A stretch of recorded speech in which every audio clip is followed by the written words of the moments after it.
G'day guys, my name's Alex and welcome to another episode of Punting 101.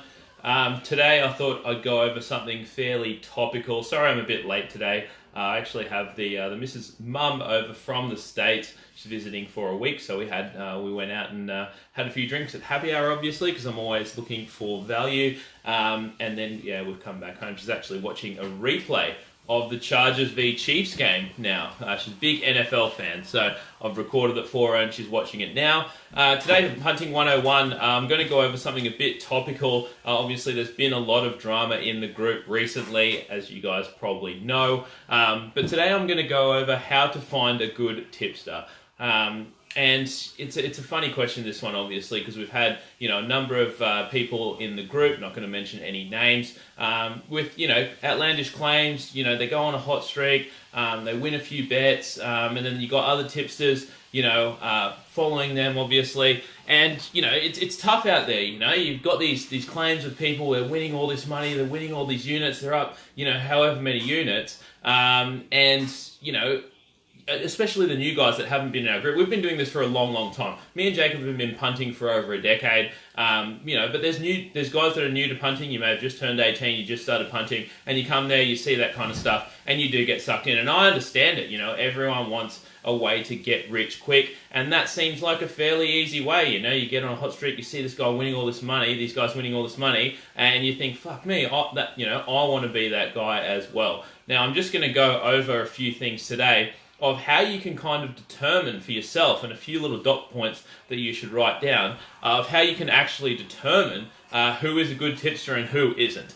The first thing I'm going to go over is paying for tips, and should you do it. I know a lot of people that have and have had relative success with it and whatever. If you go over one of my old Punting 101 videos, I've heard heaps of people say, they've found a horse tipster that can make them money long term, which I certainly disagree with, as I explained in a previous video. For horse racing, the bookie edge is between 20 and 30%. I would say that's almost impossible to make money long-term betting. And a lot of people have kind of found that out the hard way, subscribed to Tom Waterhouse's tips, found that they've lost over a number of weeks and bailed on it. So I'm going to go over a few things that you can kind of check with yourself to see, is this going to be worth it for me, and what kind of tipsters you should be following. First of all, I would say that for most of the people in our group, you're probably only betting $10 to $50, maybe $100 on every play that you have, on every play that you do. And when you pay, fees like $50 a week, that eats into your edge. And as we've explained previously, you have to hit on line bets about 52.5% of bets to break even. Now, obviously, if you're paying $50 a week in a subscription fee, that's eating into your edge, and you're going to have to hit, something like 55, 56, even higher percent to even make the most marginal amount of money. So what I would say, and I've been doing this for a long time, I would say you just don't pay anyone for tips. It's not that hard. You can find enough good free content on the net. Just don't pay for tips. Don't ever do it. There's no one out there, especially in the Facebook land, that is worth paying money for tips, especially at an exorbitant amount like $50 a week, even $50 a month. There's not a single person out there that's worth paying for that. Let me just give you a quick example. The best, widely known as the best punter in the world, Steve Fezzik, who's won, basically what is the Super Bowl of, professional sports betting, the Super Contest, where you go through a whole NFL season and you choose 5 games a week to bet against the spread. He has won that. He's the only person that's won that twice. There's thousands of people that enter this. It goes once a year. He's won that twice and twice in a row. So he's widely considered to be the best punter out there.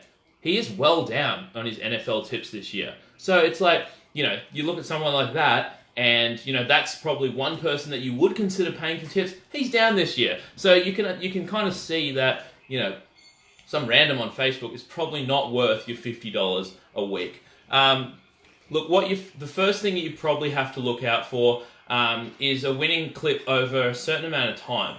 Now, this could be anything for you guys, but I would say at a baseline, you at least want to see 100 bets before you even consider giving anyone your money or following their tips as well. You want to see at least 100 bets under their belt and have a decent winning clip over that time, fully documented before you even consider following their bets. Because, you know, as we've seen, anyone can go on a hot streak, win 5 bets in a row, make outlandish claims, but you want to see 100. I think that's a pretty fair number to be able to see, you know, that they can actually prove that they can win you money in the long term. So 100 bets, I think, is the absolute minimum that you'd want to see on a fully documented record in order to even start following their tips. Otherwise, who cares? Just do your own research and follow your own bets. You're probably going to do better that way anyway. The next thing I want to go over is units. I did a podcast or a Punting 101 episode a little while back about staking, and you can go over and you can read that one. We've also got an article on our website, TRYPODbetting.com, which goes over staking, responsible gambling, money management, that sort of thing. You talk to any professional punter out there, and they'll say you never, ever, ever bet more than 5% of your bankroll on any single bet. Generally, they say between kind of 1 and 3% would be your baseline for one bet, and never over 5% on a bet. Because I look at it this way, right? So, you know, what does it really mean if you're up 10 units, if you're up 100 units or whatever, right? Because if someone's giving out plays, you can always, right? You have an unlimited bankroll if you're giving out plays. You're not betting it necessarily yourself. So one thing to be wary of if someone says, you know, kind of like Tom Waterhouse, where he does 1,000 units as his bankroll, if he's up 100 units, you know, that's not the same as someone that has 100 unit bankroll and is up 100 units, obviously. Same kind of thing, you know, you can chase bets by just keep upping your units every single bet, right? So any punter out there that's giving out plays could be down 5, 10 units for the day, give out a 100 unit play. Oh shit, it loses, give out a 200 unit play. Who cares? This is play money that you're playing with. It's not their money. Then at the end of the day, you know, you just say you're up however many units. So you certainly have to look out for that. Like I said in a previous pod, you know, 5% is your absolute max that you're putting on any play, and that is one that you are absolutely the most confident that you can possibly be on. So yeah, that's what I would say. If someone claims that they're up a certain amount of units, certainly get a look at their staking method. If they're staking more than 5 units on a play, then they're probably not even worth looking at, because that is not going to win you money long term. If you're putting 20 units on a bet every single time, it's not going to be long before you're bankrupt, that's for sure. Because as we all know, hunters have up and down days, they have up and down weeks, they have up and down months. It's not going to be long before you lose 5 bets in a row and your bankroll is toast.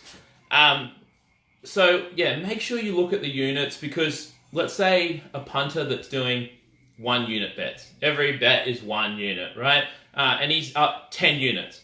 Doesn't sound that impressive, but it is very impressive. I mean, you know, he's basically won 11 more bets than he's lost, you know, over a shorter period of time or whatever. But if a 1 unit punter is up 10 units, that is much more impressive than a punter that's putting 20 units on every play and is up 100 units, right? So just make sure you have a look at that, because I see all these people, oh shit, this person's up so many units, this person's only up this many units. You have to look at their staking. It's very, very easy to be up a shitload of units if you're putting a shitload of units on every single play, obviously. One thing I would suggest, look, use the TRYPOD app. I understand that we've been having some difficulties, notifications, that sort of thing, but if you want to track and be a reputable punter yourself, or find other good punters, you have to use the app. It tracks your units for you, and what I would say, if you're a beginner and you're looking for someone to follow, these are the things you should look out for, obviously. The very first thing is ROI. We all know what that means, return on investment. So if you go into the app and you see someone with an ROI of 110%, that means that if you follow their bets over a long period of time, for every $100 that you put down, you are getting $110 back. That's very, very good. So I would look, you know, one thing I would look at is, firstly, you know, have they had 50 or 100 bets? That's the first thing, because anyone can go on a short hot streak and have a really good ROI. So the first thing is number of tips. The second thing I would look at is their average winning price. So if it's a really high average winning price, right? So if it's like the average winning price is $5 or $6 or $10, that probably means that they've just landed a lucky multi or two at a really high price, and the rest of their bets have lost. So make sure you look at the average winning price as well, because if it's really high, that means that they've probably lost most of their bets and just gotten lucky with, a couple of multis or a couple of long odds horses or something like that. And then next thing is obviously look at their winning percentage. Because obviously someone can have a really good winning percentage, let's say 70, 80%, it looks all great. Then you want to look at their average winning odds, because it's probably somewhere around $1.30, $1.40, right? Because I literally saw in the group today, someone claiming that they were, up 9, or their record was 9-5 or whatever. But they were putting on bets that were $1.30, $1.40. So that doesn't make any sense. It doesn't tell me what I need to know. The only time that you can use a record like that, like 10-2 or 50 and 40, the only time you can use a record like that is when you're betting against the spread. If you're betting $1.90 bets. Otherwise, it means nothing to me, right? You could have a record of 50 and 10, and you could be betting at $1.10 bets, and that's not winning me money. So unless you're betting on $1.90 odds, you have to be using, or you have to look for someone that's actually using ROI, return on investment, because that tells you what you need to know. But yeah, just be careful out there, guys, because dead set, I've been doing this a long time. We've seen waves come and go, and a lot of people, have been hitting us up lately, like, what's going on with all this stuff? Just be careful out there. Like, it's not that hard. Just have a bit of common sense.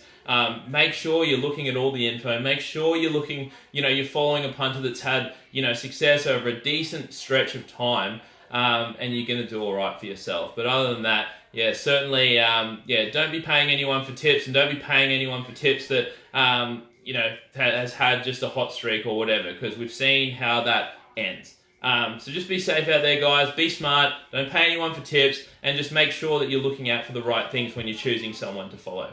That's going to do it, guys, for this week. If you have any questions, hit up our page, jump in our group, Tripod Punters Tips Forum, and we will be back tomorrow at 10 a.m. to break down the rest of round 14 of the NFL. We'll catch you then.